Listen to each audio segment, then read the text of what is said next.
Les tutos de Winsley. Salut les amis, c'est Winsley. Alors après comment se muscler le périnée ou comment s'entretenir le pubis, je reviens avec un nouveau sujet sensible. Comment bien faire l'amour à une femme. Waouh. Bon, d'ailleurs je n'ai pas de catégorie sexualité sur ma chaîne, alors j'ai mis ça dans la catégorie forme. Bon alors, pourquoi faire cette vidéo?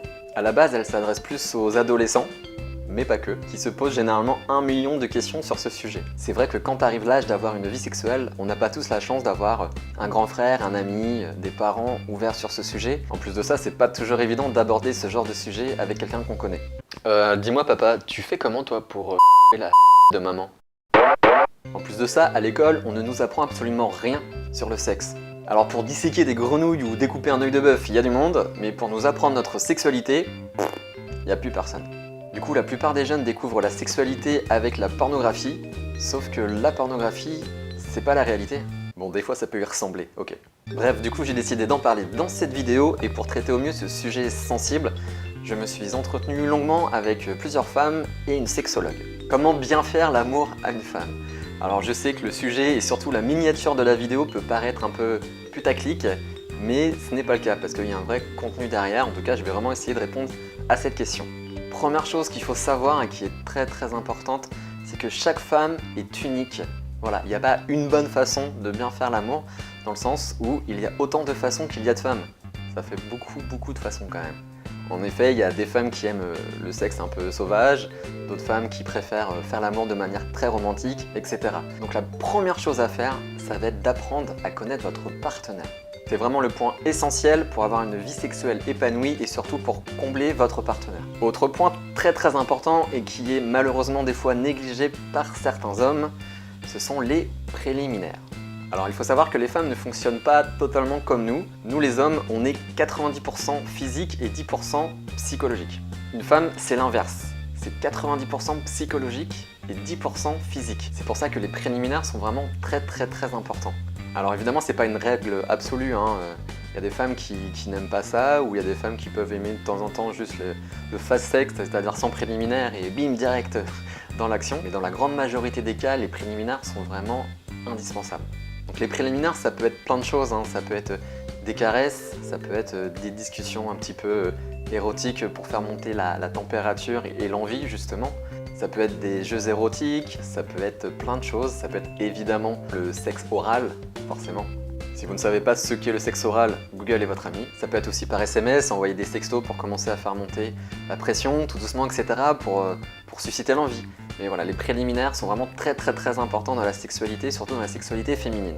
Autre point très important, soyez attentifs et à l'écoute de votre partenaire. Malheureusement, il y a beaucoup d'hommes qui ont tendance à se focaliser sur leur plaisir à eux et qui oublient leur partenaire. C'est très important de rester connecté avec sa partenaire, que ce soit par un échange de regards, par texto.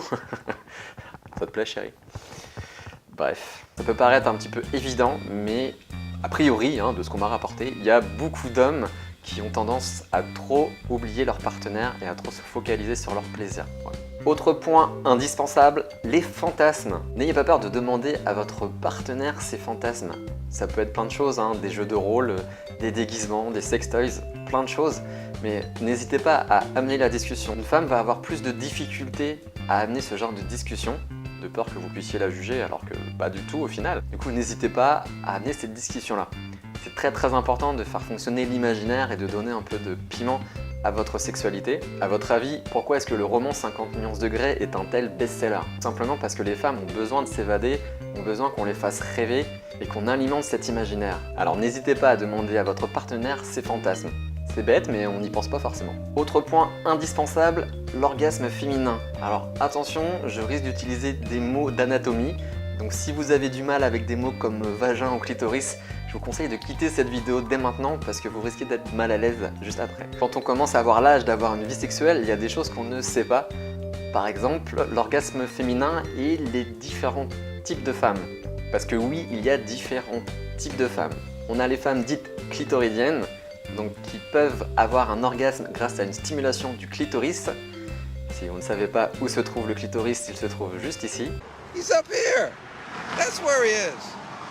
Ensuite, il y a les femmes vaginales qui vont atteindre l'orgasme grâce à une stimulation du point G. Et ensuite, il y a les femmes qui ont la chance d'être les deux, voilà, qui peuvent obtenir et un orgasme clitoridien et un orgasme vaginal. Alors c'est très important de savoir dans quelle catégorie se trouve votre partenaire, parce que pour lui donner un orgasme, il ne faudra pas s'y prendre de la même manière.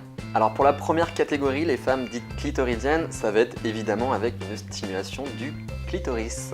Donc ça peut être pendant les préliminaires, avec des caresses, avec du sexe oral par exemple. Et pour les positions, il va y avoir évidemment des positions à privilégier si vous voulez pouvoir donner un orgasme à votre partenaire. Donc c'est simple, ça va être toutes les positions où vous êtes collé au niveau des pubis. Voilà, tout simplement. Après, pour toutes les autres positions où ce n'est pas le cas, n'oubliez pas que vous avez deux mains. Pour la deuxième catégorie des femmes, donc dites vaginales, ça va être uniquement pendant le rapport, donc pendant le coït. Donc il y a également des positions à privilégier comme la levrette ou alors la position du missionnaire. Et vous demandez à votre partenaire de relever les genoux sur sa poitrine pour avoir une pénétration plus profonde. J'ai vraiment ce genre de discussion là. Bref, l'idéal c'est de communiquer à votre partenaire, n'hésitez pas à lui demander ce qu'elle aime, quelle position elle aime faire. Il y a seulement 30% des femmes qui arrivent à avoir un orgasme vaginal. Donc votre mission, messieurs, si vous l'acceptez, ça va être d'aider votre partenaire à découvrir son corps et à découvrir l'orgasme vaginal. Parce que en théorie, toutes les femmes sont susceptibles de pouvoir avoir un orgasme vaginal. C'est juste beaucoup plus dur pour elles et plus compliqué. Il faut vraiment qu'elles apprennent à découvrir leur corps. Et la meilleure façon, c'est d'avoir un partenaire à l'écoute, compréhensif et attentionné. C'est important. Autre point très important, c'est la performance. Il y a énormément d'hommes qui pensent que pour être un bon coup, il faut forcément durer 2 heures, 3 heures, 4 heures. Non, c'est une idée reçue. La grande majorité des femmes vous le diront, elles préfèrent un rapport beaucoup plus court. Alors il n'y a pas de durée parfaite, on va dire en gros qu'une femme préfère un rapport de 15-20 minutes, mais avec un échange, un moment de complicité, avec beaucoup de plaisir, et éventuellement un orgasme à la clé, plutôt qu'un rapport de 2 heures en mode robot, et qui au final fera mal à votre partenaire et qui peut vous faire mal à vous aussi. Autre point qui pour moi est un des points les plus importants, c'est le respect. Respectez votre partenaire. Si votre partenaire vous dit non, qu'elle n'a pas envie de tester une pratique sexuelle ou de faire quoi que ce soit, respectez son choix. N'essayez pas de la forcer, de sortir des arguments « ouais mais moi je faisais ça avec mon ex, ouais mais ceci, mais cela ». Non, respectez votre partenaire. Si vous voulez qu'elle soit épanouie, qu'elle soit justement à l'aise sexuellement, qu'elle se sente bien, respectez votre partenaire, respectez-vous, respectez-la. J'ai dit le mot respecter 1 million de fois, je sais, mais c'est très important.